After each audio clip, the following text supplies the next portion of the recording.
Hey Homo Sapiens and Marbites, it's me Rogue Marby Scott, and in this video we're going to concentrate on the face mask prosthetic part of the video, but before that let me show you what you need.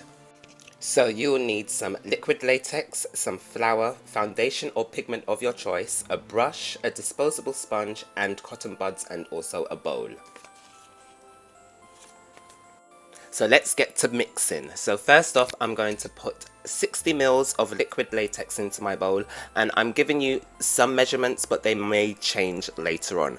Then we're going to put some foundation in and just mix that in. You can use pigments or obviously foundation, but just make sure you mix and blend that into the mixture first properly, and if it's not the color or shade that you specifically want, then keep on adding like I've done here. I'm adding more and more foundation because I want it to be opaque and skin colored, not sheer.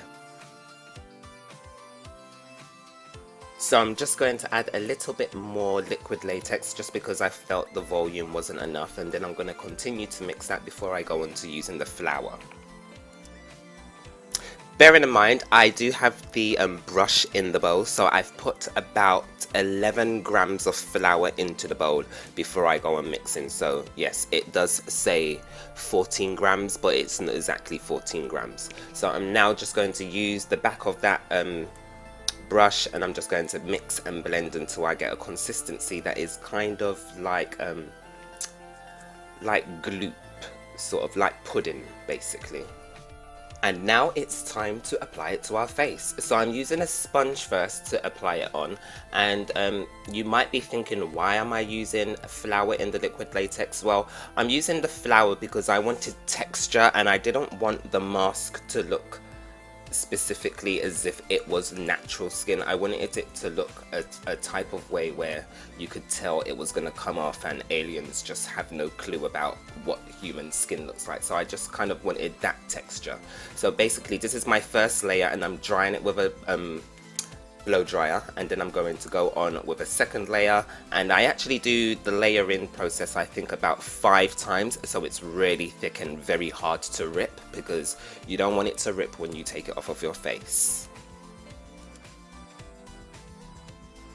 So this is exactly the look that I'm looking for, and now we're going to take off the liquid latex. Now I'm powdering my face with some baby powder, just because if you don't powder liquid latex before you take it off, it will stick to each other and then your prosthetic is totally ruined. So make sure when you're doing prosthetics on your face and skin in general, powder them before taking them off.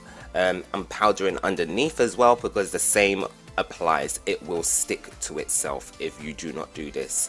If you're using a cast, obviously you know what to do. Powder, powder, powder.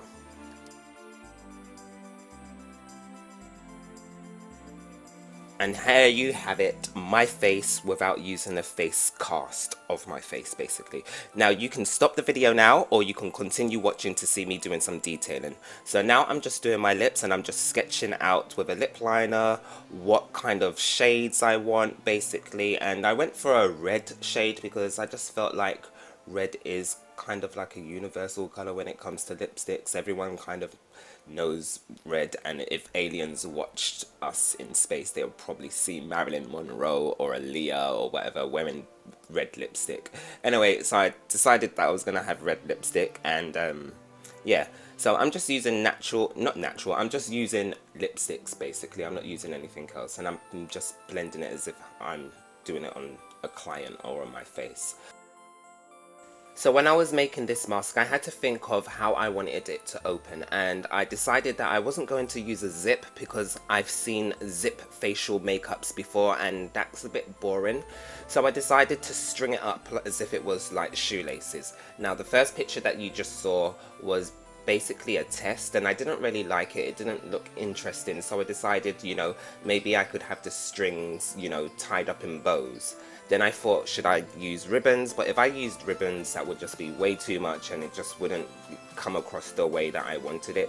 So clearly you got to see the final result, where I'm basically a shoelace tied alien.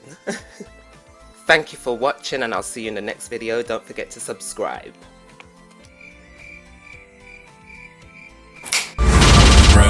Barbie Scott.